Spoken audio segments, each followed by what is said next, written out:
오늘은 요한복음 11장 25절로 26절 말씀입니다. 요한복음 11장 제가 읽겠습니다. 예수께서 이르시되 나는 부활이요 생명이니 나를 믿는 자는 죽어도 살겠고 무릇 살아서 나를 믿는 자는 영원히 죽지 아니하리니 이것을 내가 믿느냐.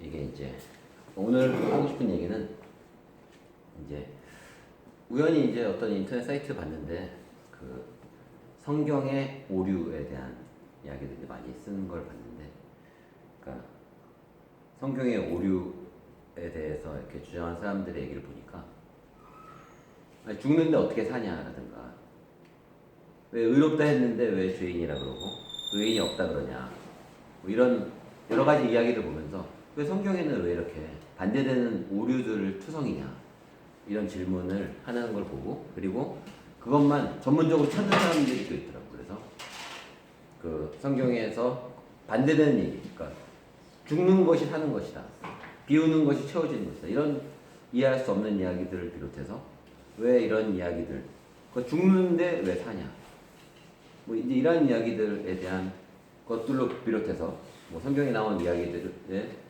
성경의 무호성을 주장하는 크리스찬들을 향해서 성경은 오류를 가득한 책이다라는 이야기를 하는 것을 들었는데, 그래서 오늘 내가 하고 싶은 얘기는 진리의 역설성이라는 주제로 한번 나누고 싶은데, 내가 좋아하는 그 빅터 프랭클 저번에 얘기했던 인수 씨가 엄청 좋아하더라고. 그 얘기를 볼 때마다 계속해. 그 CCTV를 보는 것처럼 자기를 투사해서 자극의 반응에 선택이 있다는 그걸 발견한 그 빅터 프랭클, 유대인이고 나치 수용소에 있었던 그 빅터 프랭클이 이제 심리학자인데, 이제 그 사람이 또 하나 발견한 재밌는 게 하나 있는데, 그 지쌤한테 한번 얘기했는데, 그 이제 많은 사례들을 연구하는데 말 더듬이 막 엄청 심하게 더듬는 이제 그런 말 더듬이가 있는데, 2차 세계대전 때 군대 이제 징용이 되는데 말을 너무 심하게 더듬으면 군대에서 안 되잖아. 빨리 작전해야 되는데 이러다가 하면 안 되니까 말 더듬어도 군대 면제인 거야. 근데 어떤 사람이 말을 더듬는 거야. 그래서 와 다행이다. 그래가지고 드디어 나의 진가를 보여줘야 되겠다. 그래서 말을 내가 진짜 한번 최고로 더듬어 봐야 되겠다. 그래서 신체 검사에 딱 갔는데 말 더듬으려고 딱 했는데 말이 그냥 나와. 그 말을 더듬으려고 엄청 노력을 했더니, 말 더듬는 이유가 뭐냐면 말 잘하려고 그러다가 더듬는 거야. 사실은 인간의 심리는, 그러니까 청개구리 심리, 청개구리 전문가 여기 앉아 계신데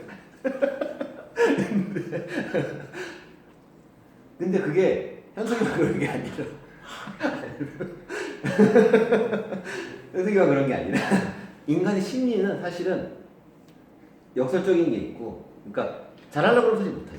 그러니까 누구든지 잘하려고 그러다가 망하는 경우를 너무 잘하려고 그러다가 망하는 케이스 우리는 너무 자주 보고, 호연도 마찬가지야. 그러니까 막 너무 잘하려고 그러다가 망했을 경험을 그러니까 1등 한 다음에 난 1등이니까 1등답게 부르려다가 결국은 꼴등되는 그런 경험들이 사실은 우리에겐 누구나 다 있고, 나도 마찬가지로. 그러니까 잘하려고 하면 할수록 안 되고, 그리고 마음을 비우고 차려 난 그냥 최선을 다할 뿐이야라고 했을 때 좋은 결과를 얻었다, 이런 것들을 보면서, 그래서 이 사람이 이제 이거를 그 역설적 의도라는 거를 이란 용어를 사용했어요, 빅터 프랭클이. 그래서 딱국질 하는 사람에게 딱국질 10초에 5개 해봐라 이러면 멈추는.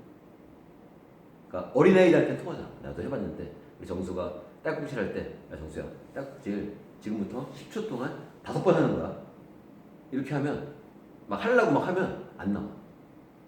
근데 그런 것들이 왜 우리 안에 있을까? 우리 안에 왜 이 청개구리 심보, 왜 청개구리 이야기도 있잖아. 그러니까 우리가 잘 아는 그 청개구리 이야기. 꼭 왜 이렇게 거꾸로 할까? 근데 결국엔 인간은 결국엔 진리 안에, 진리가 만약에 존재한다면 우린 진리의 지배를 받고, 결국은 진리가 역설적이라는 데 비밀이 있다고 생각해. 그러니까 진리가 당연히 그냥 단순히 역설적인 게 아니라 비워야 살고 죽어야 사는 것이 이게 진리라는 진리의 특성이라고 지금 예수님이라는 사람이 지금 우리한테 얘기한 건데, 죽어도 살겠고라는 거를 직접 음성으로 우리한테 얘기한 건데, 진리를 지금 설파하기 위해서 이야기하는 사람이 하는 얘기가 다 이런 역설적인 얘기란 말이에요. 결국은 진리의 속성이 무엇인가를 고민했을 때 결국은 진리는 역설적일 수밖에 없다는 것이 우리가 고민해야 될 문제라고 나는 생각이 들어서 오늘 요했고, 그래서 예를 들어서 그러면 성경에서 그러면 의인은 없나니 하나도 없도다. 그러니까 성경에서 주장하는 바가 의인이 하나도 없다고 주장해요. 그런데 반면 너희를 의롭다고 할게라는 얘기가 또 나와. 그러니까 이거 도대체 뭐야?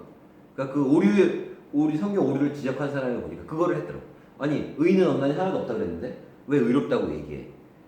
바로 그 진리의 역설성 뭐냐면 그 요한 1서에 보면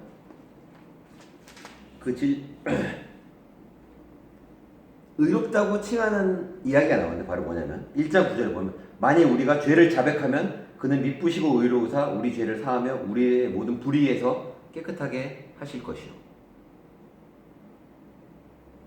죄를 인정하는 사람을 의롭다고 하겠다는 말씀이 있기 때문에 성경에 의롭다고 하는 사람이 의로워지지 못하기 때문에 내가 의인이라고 하면 의인이 아니고 죄인이라고 인정하는 사람들이 의인이 되는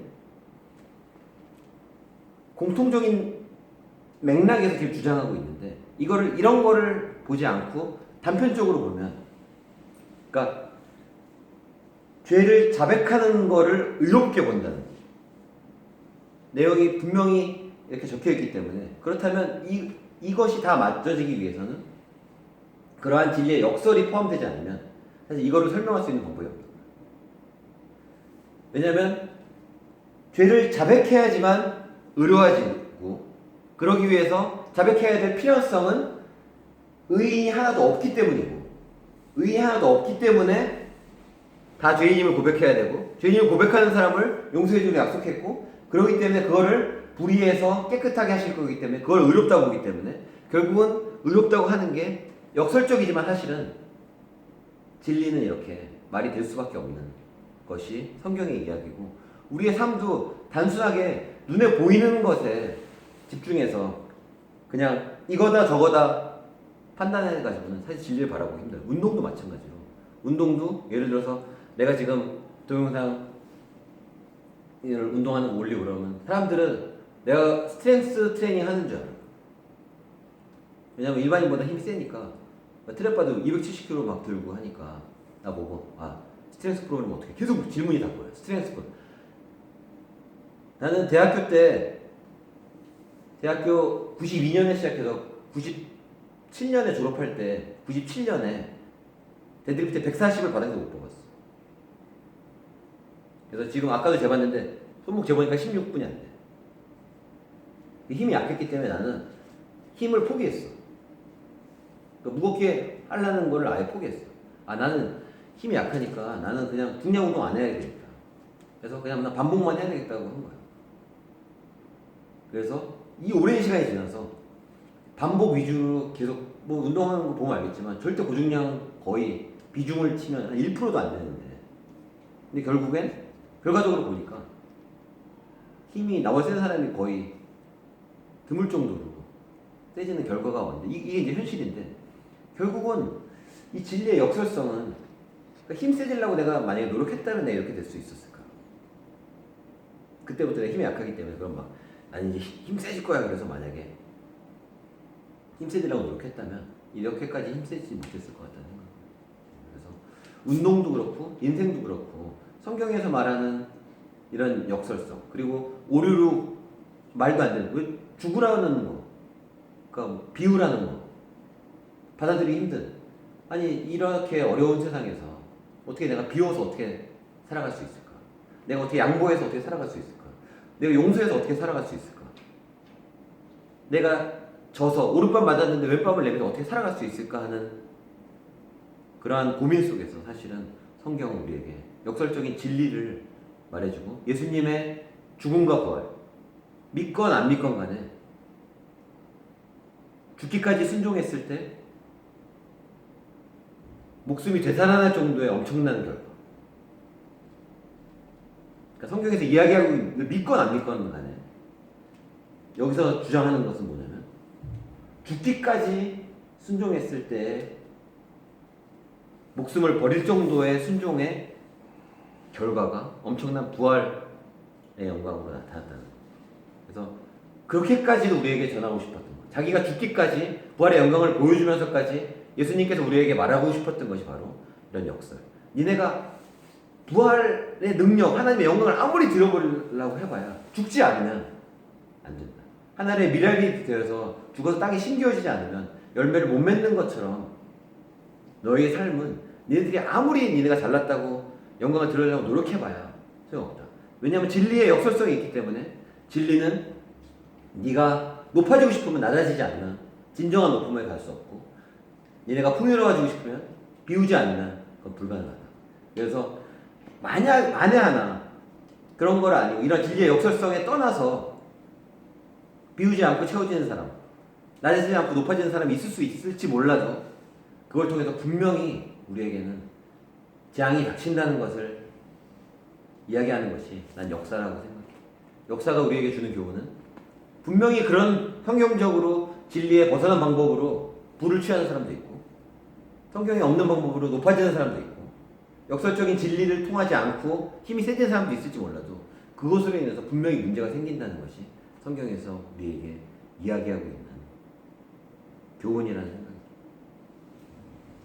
그래서 오늘 얘기하고 싶은 것은 이 진리라는 것은 역설적이기 때문에 꼭 기억했으면 좋겠어. 그래서 이 진리라는 의 역설성, 죽어야 산다는 이 십자가의 죽음과 부활이 왜 이렇게 중요한가? 예수쟁이들은 왜 저렇게 갑자기 아까도 물어봤죠. 보혈이 뭐, 왜 예수님의 피, 왜 이게 중요하다. 하지만 어떻게 보면 우리가 살아가는 데 있어서 제일 놓치기 쉽고 세상에서 제일 살아가면서 제일 하기 힘든 게 바로 이 역설적인 삶인 것 같아요. 내가 낮아져야 되고 내가 버려야 되고 근데 이런 것들을 내가 확신을 위해서 예수님의 십자가 부활만이 우리의 소망이 될 수밖에 없는 이런 삶을 살고 있다는 것 그리고 이런 것이 기독교라는 것을 좀 알았으면 하는 마음에서 오늘은 이렇게 역설적 진리에 대해서 나눠봤습니다.